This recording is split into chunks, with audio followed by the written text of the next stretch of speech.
James Reece witnessed the tragic deaths of his wife and daughter. Initially, he intended to deliver the criminals to justice, but sometimes the law is useless against certain individuals, so he had a surprise for the people who killed his wife and daughter. When the target appears, James Reece decisively pushes the remote control and the top tycoon is blown up with blood all over his face. James Reece took out his M416 and assembled it. He first took out 2 bodyguards with a burst of shots, then used the vehicle as cover to kill another one. Faced with enemy suppression, James Reece calmly threw a smoke bomb, then moved around and completed the kill. The tycoon fled into the building under the lead of professional bodyguards, still trying to suppress James Reece's actions with gunfire. However, James Reece, a former Navy SEAL, ended the bodyguards with 2 precise shots. The tycoon, unable to move, shot wildly but was hit in the shoulder by James Reece's bullet. James Reece quickly switched to his pistol and approached. The tycoon, full of fear and pleading for mercy, was met only with cold eyes and bullets. After avenging his family, James Reece quickly drove away, knowing that he had more targets to kill. James Reece,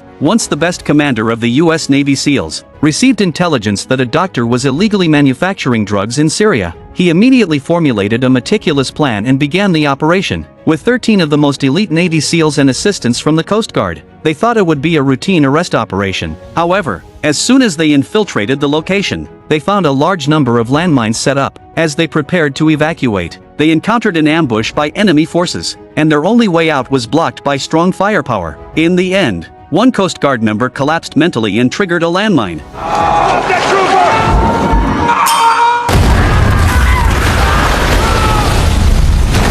causing heavy casualties to James Reece's team.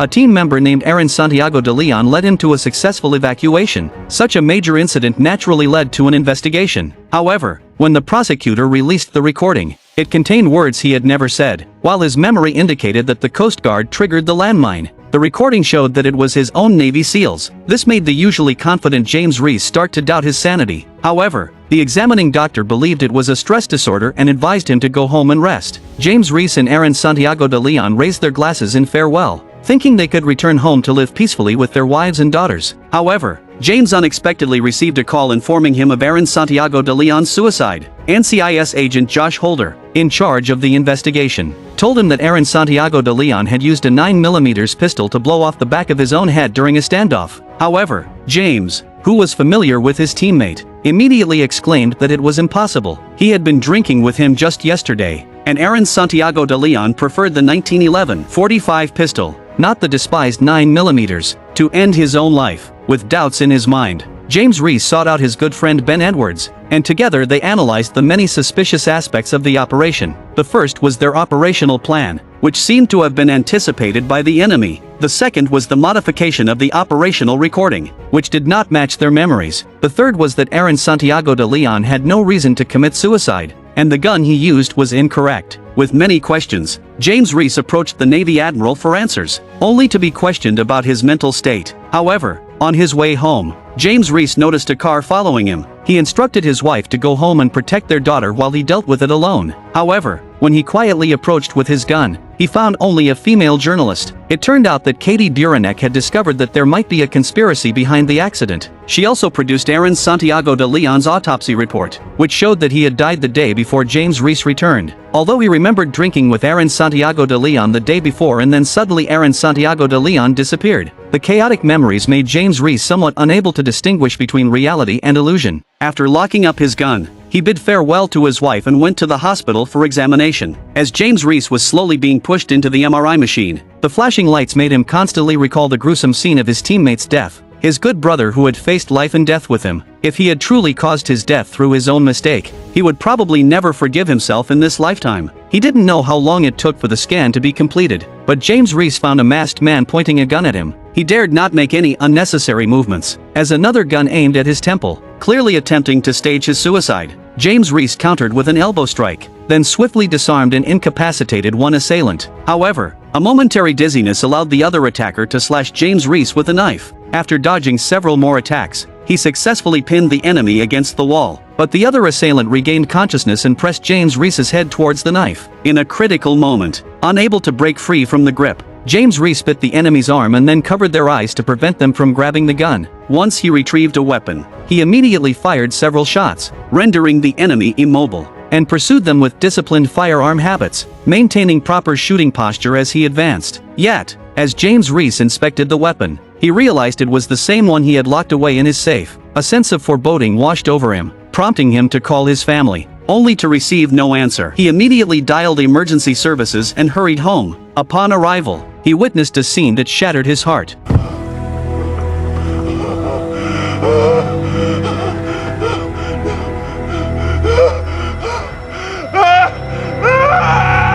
James Reece repeatedly apologized to his wife and daughter, desperately wishing it was all just a hallucination. As he looked at the family portrait drawn by his daughter, he vowed to avenge his loved ones by exposing the mastermind behind the scenes. However, NCIS agent Josh Holder, in charge of the investigation, only mentioned that everything was under scrutiny. He even speculated whether James Reece's post-traumatic stress disorder had resurfaced, suggesting he was mentally unstable and responsible for everything. Furious, James Reece sought out the Navy admiral, requesting another department to intervene in the investigation, but was immediately refused. The admiral once again questioned James Reece's mental state, which enraged him to the point of pinning the admiral against the wall. At that moment, Katie Buranek found James Reece again, presenting him with his diagnosis records. She also learned that NCIS agent Josh Holder was the first to arrive at the scene of the shootout, yet he claimed there were no bodies or bloodstains present. It all seemed like either James Reece's delusional combat or someone had cleaned up the traces of the fight in advance. Katie then produced the police report from Aaron Santiago de Leon's case, and James Reece immediately saw the connection.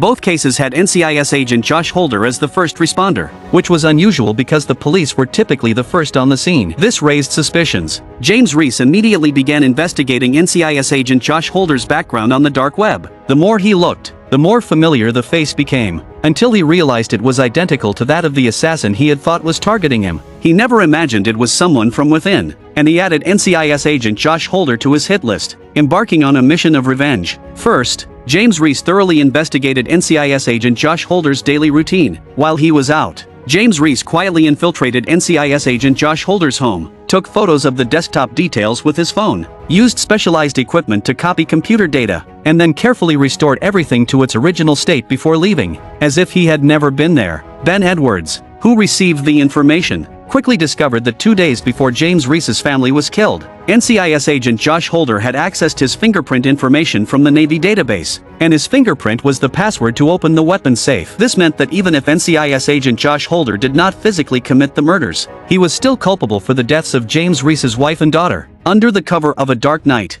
James Reece, now a vengeful figure, once again infiltrated NCIS agent Josh Holder's home. He first disarmed him by taking away his gun, then woke him up by putting the gun in his mouth. He used zip ties to bind his hands to prevent resistance. Eventually, NCIS agent Josh Holder revealed a name, Saul Agnon, stating that he had only taken money from him and followed his orders, without knowing any other details. However, at this moment, James Reece experienced a moment of dizziness. NCIS agent Josh Holder, seizing the opportunity, suddenly launched a counterattack, but James Reece ended it. He then disguised the scene to make it look like a suicide and left smoothly. Everyone involved in the operation would pay a bloody price. Through the name Saul Agnon, James Reece quickly obtained a keyword, Apex Industries, which would lead him to the mastermind behind it all. After organizing his equipment, including the S1897 shotgun, fully equipped M416 military axe, M24 sniper rifle, and numerous cash and bullets, packing everything into the trunk,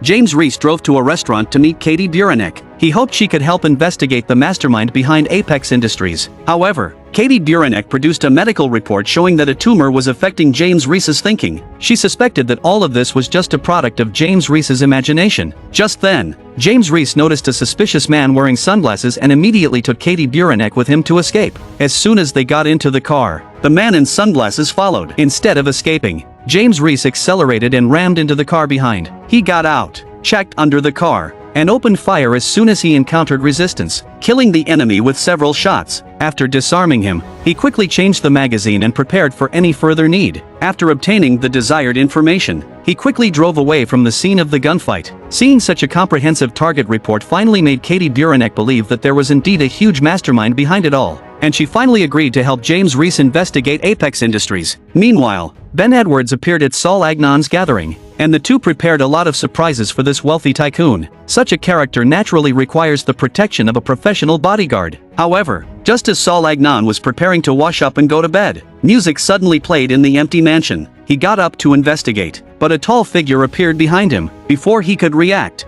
a plastic bag was placed over his head, and his hands and feet were quickly tied up. Unable to breathe, Saul Agnon eventually passed out. When he woke up, he saw James Reece standing in front of him. He quickly gave up the name Steve Horn, and all of this was related to a project called RD 4895. Saul Agnon tried to deny responsibility and begged for forgiveness, claiming he was only doing it for the money. However, James Reece knew he was hiding something. He once again received information that the middleman Saul Agnon had hired to kill James Reece's wife and daughter was Senator Joe Pryor. Senator Joe Pryor was responsible for contacting the hitman and solving any problems for people. Given Saul Agnon's cooperative attitude, James Reece chose a death for him that was not painful. The truth of all this began to emerge. Investigating Steve Horn would reveal information about the RD 4895 project, and finding Senator Joe Pryor would lead to the killer of James Reece's wife and daughter. Without any hesitation, James Reece went straight to Senator Joe Pryor and ambushed him on the road, and he fell off a cliff. James Reece found an encrypted phone on Senator Joe Pryor,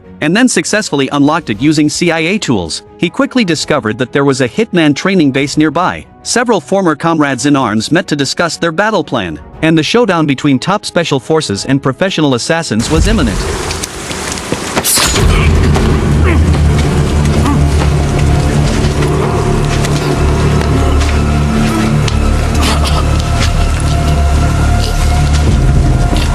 James Reece quietly sneaked into the assassin base with his comrades. Each person was responsible for slowly advancing while shooting arrows. Remaining silent throughout the process, they lured out several enemies through radio interference, and the teammates ambushed on the hilltop shot and killed one person. Then, the infiltrators opened fire, and several enemies were killed on the spot. Maintaining their shooting positions, they killed another person, and the fleeing enemies were shot by Ben Edwards outside. Several people inside were also killed by James Reece, while the teammates on the hilltop provided fire support. Ben Edwards emptied his magazine and switched to his pistol to continue shooting. With the cover of his teammates, he reloaded, and several assassins held civilians hostage. One person aimed at a target, confirmed with eye contact, and then opened fire to kill the enemy. Facing the fleeing enemies who were calling for backup, they quickly pursued, maintaining their fire while keeping an eye on the target. At this point, James Reece and the assassin were only separated by a wall. He then saw bloody handprints on the wall, quietly moved to the window, shot the assassin in the shoulder, and then hung him on a hook. The assassin initially spoke arrogantly and used foul language, but the anger over the murder of his wife and daughter made James Reece somewhat irrational. He directly took out a military axe, tore open his bulletproof vest, and resolved him with one blow. When a person is forced to have nothing,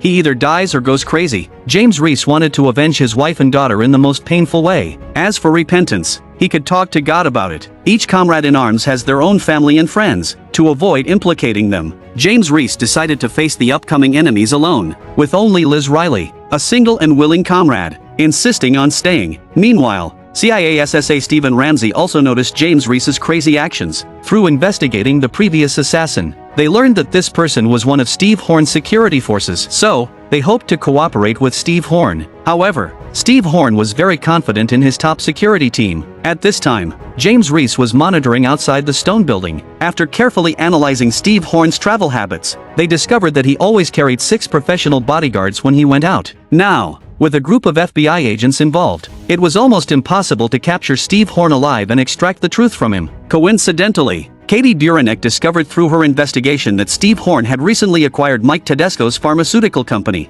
They had previously mainly produced a drug to treat post-traumatic stress disorder in veterans, which Saul Agnon mentioned as the RD 4895 project. Mike Tedesco told Katie Buranek that the drug had indeed been successful in animal experiments. However, after Steve Horn used his connections to rush the drug to be used on Navy SEALs, it was found that the drug had side effects. Anyone who took the drug would develop a brain tumor within 3 months. To cover up the truth, Steve Horn, through his connections, orchestrated the death of James Reece's team, but the plan went awry, and 2 of them survived. So, they planned the tragic death of James Reece's wife and daughter again, deliberately creating the illusion of James Reece's post-traumatic stress disorder to expedite the US government's research on the RD 4895 project. Steve Horn manipulated everything and planned to kick Mike Tedesco out of management to completely control his company. To regain control of the company, Mike Tedesco promised Katie Buranek to expose Steve Horn's actions, secretly copied project-related materials, and arranged to meet with Katie Buranek. James Reece, who was observing Steve Horn,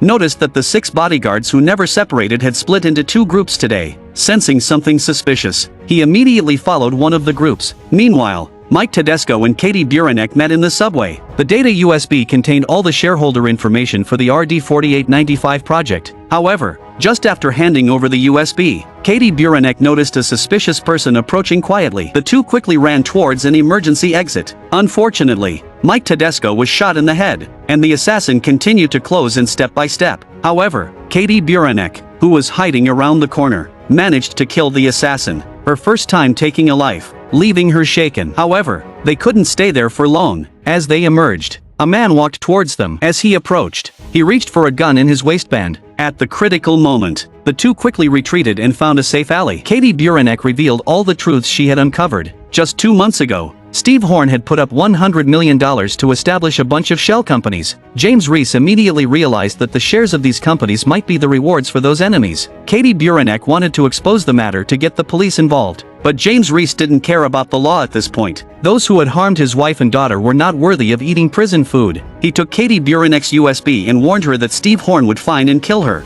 advising her to leave the city quickly. James Reece immediately sent the information to Ben Edwards for investigation. The next day, Ben Edwards called back. The names of the people who had been punished by James Reece before were all in the company, and the names that appeared later might involve a bigger mastermind behind the scenes. Ben Edwards advised him to calm down. James Reece might not be able to handle what was coming next. However, for James Reece, who had nothing to lose, he would not give up revenge even if the sky fell. After hanging up the phone, James Reece took a deep breath. The people involved turned out to be in the senior ranks of the Navy. These officials, with their wolf-like hearts, chose to sacrifice the elite Navy SEALs for money, in order to cover up the truth and even murder his wife and daughter. The enraged James Reece decided to start with Steve Horn. He instructed Liz Riley to help obtain a bunch of chemical agents for top Navy SEALs. Preparing explosives was simply too easy. He manually modified a directional explosive device. It was soon time to act. Steve Horn walked out of the building under Katie Buranek's escort. To avoid harming innocent civilians and teammates, Liz Riley parked the car at the intersection, deliberately creating a vacuum zone. When NCIS agent Josh Holder and the FBI found Liz Riley's car, James Reece was already preparing to detonate the bomb. However, Katie Buranek appeared in front of Steve Horn, thinking she had some evidence and naively hoping that Steve Horn would confess and surrender. However, Steve Horn, who manipulated everything for profit, didn't care at all. Just now, he had already cashed out and left. Those dead Navy SEALs had generated billions of dollars in revenue for him. At that moment, Katie Buranek saw James Reece across the street. He slowly backed away, alerting Steve Horn that something was wrong. However, it was too late, as James Reece pressed the button on the remote control. The civilians scattered and fled. Although Steve Horn survived by luck, his face was covered in blood. James Reece immediately shot and killed one bodyguard. Then, using a car as cover, he killed another person. Facing the enemy's suppression fire, he calmly threw a smoke bomb, then flanked and successfully killed another. The head of the bodyguard team wanted to retreat with Steve Horn, but James Reece sent him to his death with 2 bullets. Steve Horn, in panic, could only shoot randomly. James Reece accurately shot the gun out of his hand. Like the Grim Reaper, Steve Horn, full of fear, begged for forgiveness, but all that awaited him were cold eyes and bullets. James Reece saw Katie Buranek lying on the ground. In order not to involve her, he could only pretend not to know her and hurriedly leave. Similarly, in order not to involve his teammate Liz Riley, he chose to drive and attract all the attention of the police cars. However, at a corner, the police lying in ambush threw a spike strip, blowing out James Reece's tires. Forced to stop, James Reece quickly packed up his gear. FBI's NCIS agent Josh Holder shot at the car wildly. Approaching, they found that James Reece had already left, leaving only a pool of blood on the ground and some dropped drugs. James Reece ran wild in the wilderness. The blood dripping from his right hand showed that his situation was somewhat bad. After the owner left, James Reece broke into a hunter's cabin. First, he tuned the radio to the police frequency, then found some disinfectant to clean the wound and used electrode pads to stop the bleeding. When he was packing his backpack, he realized that he had forgotten the medicine. By now, his hand was starting to lose control, which could seriously affect his next move. James Reece, with no other options, could only search for usable supplies, a few signal flares and 2 boxes of radio batteries. He then confirmed his escape route on the map. Meanwhile, the FBI, with a large number of police dogs, began searching the mountains. The good news was that it started raining heavily, which undoubtedly bought James Reece some time to escape. Crouching at the foot of the mountain to avoid the rain, James Reece took out a drawing of his daughter. A happy time for the family of 3, all ruined by those people. Now, Steve Horn's name on the list was crossed out in his blood, and 3 more names were added below, all senior Navy officials James Reece had served with. They had trained to protect their comrades and families, but they were the first to break their vows. Early the next morning, the FBI mobilized the Triton Special Forces to arrest him. They quickly located James Reece using cell phone signals. The Triton team was well trained and had clear roles. However, who could have expected that James Reece was hiding right under their feet at this moment? One of the soldiers found a cell phone. Just as they were checking it, James Reece pulled the fuse in his hand. A flashbang and smoke grenade caused the soldiers to stiffen. James Reece suddenly stood up, grabbed one of them, and quickly escaped downhill. While running, he connected the 2 batteries and created a diversion. Command saw several sudden heat signatures on the screen and had to send the Triton team to investigate one by one. This allowed James Reece to successfully occupy the high ground. However, despite aiming at the soldiers several times as they caught up, he couldn't bring himself to shoot. By the time the soldiers reached the mountaintop, James Reece had disappeared without a trace, leaving only a bullet on the rocks. It shows James Reece's kindness to them and warning.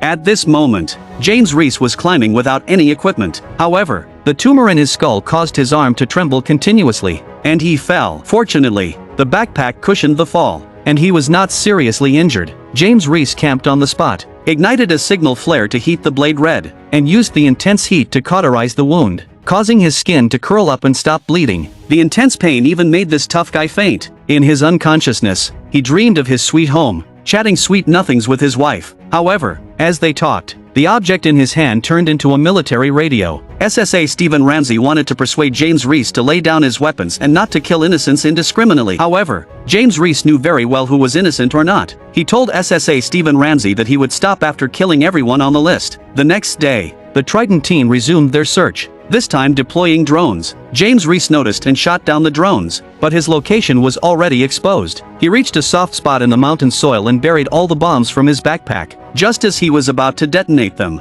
he was surrounded by the soldiers who had caught up with him. James Reece's hand holding the fuse trembled uncontrollably. If they continued to approach, it would trigger a landslide and they would all perish together. Seeing that they had no intention of backing down, James Reece detonated the bombs without hesitation. The soft soil turned into a torrent that pushed him down the hill. Fortunately, he wasn't seriously injured. However, when he saw the buried soldier, he couldn't bear it and stopped his escape. Not only did he dig him out with all his strength, but he also performed CPR to revive him. The soldiers who caught up and saw their comrade realized that James Reece was not a bad person. They abandoned the pursuit and announced that James Reece had died in a landslide. Liz Riley, who heard the news report, was somewhat devastated. The man who had once saved her on the battlefield might never come back. However, just when she was in despair, James Reece returned. The two hugged each other tightly. The camaraderie that those Navy high-ranking officials had disregarded was truly precious to them. However, James Reece could not stop yet. The tumor in his brain could take his life at any moment. He had to continue his revenge while he still could. With a leap, his target was the Navy base. His good friend Ben Edwards was already there to meet him. The two observed the movements of the 3 high-ranking officials from a distance. The Navy base was guarded by 5,000 soldiers, and a direct assault would be suicide. However, Admiral Gerald Piller never left the base. Through Ben Edwards' intelligence, they knew that the 3 high-ranking officials were not unified. Commander Bill Cox and Chief of Staff Aaron Santiago de Leon were already considering retreat, making them the best breakthrough point. That night, Captain Howard was preparing to escape with his family when Ben Edwards had been waiting at the door for a long time. On the other side, James Reece found Commander Bill Cox at the bar entrance, and the two immediately fought without wasting any words. Although Commander Bill Cox was strong and initially had the upper hand, he underestimated James Reece's determination for revenge. Commander Bill Cox's arm was directly twisted and then a sedative needle was injected into his thigh. When he woke up again, he was already tied to a wooden stake by James Reece. He had trained Navy SEALs like this, teaching James Reece to trust his comrades and protect his family. However, he was the first to break his oath, betraying the elite team for money, leading them to die in the dirty sewer. Now, James Reece was going to punish Commander Bill Cox in the same way. As Commander Bill Cox's strength faded, he was finally drowned alive at the edge of the shore. On the other side, Ben Edwards had also brought Captain Howard's family over. Facing James Reece, who seemed like the Grim Reaper, Captain Howard tried to deflect blame while pleading for his family's safety. However, James Reece pointed out that all the Navy SEALs he had killed also had families, and now Captain Howard regretted his actions. James Reece promised to spare Captain Howard's family if he helped him with one thing. That night, Captain Howard visited Admiral Gerald Piller. He was nervous, constantly checking his watch, and seemed unnatural. Admiral Gerald Piller asked him what was wrong, and Captain Howard handed him a phone from his pocket, from which James Reece's voice could be heard. At first, Admiral Gerald Piller didn't care, insulting James Reece and mocking him for thinking he could do anything alone against the 5,000 soldiers at the naval base. However, James Reece didn't respond. Instead, he calmly asked if a high-explosive bomb containing 2,000 steel balls could tear him apart. At this moment, Captain Howard tremblingly opened his shirt.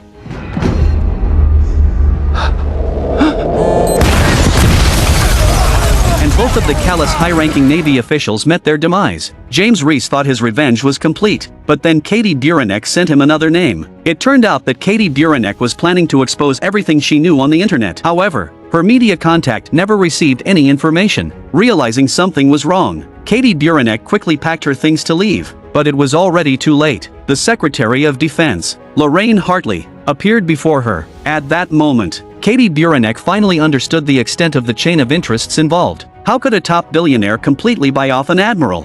And how could the Secretary of Defense, in order to continue the $700 billion RD 4895 project, allow Katie Buranek to ruin her plans? Knowing she couldn't escape, Katie Buranek sent James Reece the name of the Secretary of Defense. Seeing the name, James Reece's eyes turned cold. Although this ultimate target was unexpected, he was not afraid. The Secretary of Defense took Katie Buranek to her safe house on a remote island, guarded by a dozen professional special forces. She chose this location to deal with James Reece without any official records. However, he ultimately underestimated one person's determination for revenge. James Reece and Ben Edwards had devised a meticulous plan. James Reece would quietly dive to approach the safe house, while Ben Edwards would set up a sniper rifle on the lighthouse for support. When James Reece reached the designated location, Ben Edwards would detonate the yacht with a single shot. Taking advantage of the distraction caused by the explosion, James Reece would quickly advance, eliminating any obstacles. Ben Edwards would provide sniper cover, and also destroy the lighting to create natural cover for James Reece. However, the Secretary of Defense's bodyguards were not idle. They suppressed James Reece from 2 fire points, almost hitting him. Ben Edwards took another shot, providing cover fire for James Reece to move while he reloaded his sniper rifle. James Reece fired back with his handgun while moving, and when he ran out of bullets, he quickly switched to another magazine and continued advancing. However, Ben Edwards noticed that an FBI boat was approaching, and the agents, including SSA Stephen Ramsey, had joined the security detail. James Reece needed to speed up his actions. He used a grenade to kill the enemies behind the car, then approached and shot one man, maintaining his firing position and taking down another. As he entered the building, he quickly shifted his aim, then changed his stance again. After moving upstairs, he switched between left and right hands, entering a hallway that was easy to defend but hard to attack. He used a smoke grenade followed by a thermal imaging scope, and then threw a flashbang grenade. However, at the next corner, the last bodyguard was clearly terrified, raising his hands and opening a security door. Despite James Reece's caution, he decided to end the man's life. Katie Buranek stood in front of James Reece, saying she would expose the Secretary of Defense. However, the Secretary of Defense knew that either she would die at James Reece's hands today, or she would spend the rest of her life in prison. Without waiting for James Reece to make a decision, she resolutely picked up a pistol and ended her own life. At this moment, all the names on James Reece's ultimate list were cleared. Even when caught up by SSA Stephen Ramsey, he calmly removed his equipment. At this moment, life or death made no difference to him. I'm already dead. Afterwards, Katie Buranek exposed all the information she had investigated, revealing the ugliness of RD 4895. However, she found out that there was still one shell company that had not been uncovered. After hesitating for a moment, Katie Buranek finally sent the last name to James Reece. The scene shifted to Ben Edwards vacationing at sea. As he descended into the cabin, James Reece suddenly appeared from behind him, and the last name was none other than his good friend Ben Edwards. It turned out that Ben Edwards, who was responsible for the intelligence, had known all along about the switch involving James Reece's team. Instead of letting them suffer and die in a hospital bed, he preferred these tough men to die on the battlefield. This was how James Reece's team was misled by false intelligence and all perished in the tragic events in Syria. Ben Edwards hadn't spent any of the money he received and had not been involved in anything since. But when he learned that James Reece's wife and daughter had died tragically because of him, Ben Edwards couldn't sit still anymore. He followed James Reece into life and death, just to redeem his own sins. James Reece raised his gun at Ben Edwards, the traitor who had betrayed him. All the enemies received their just punishment, and the family photo with all the names written on it was blown away by the wind. So, do you think James Reece will pull the trigger and kill Ben Edwards? I am a movie enthusiast. Stay tuned for the next installment in the series. See you next time.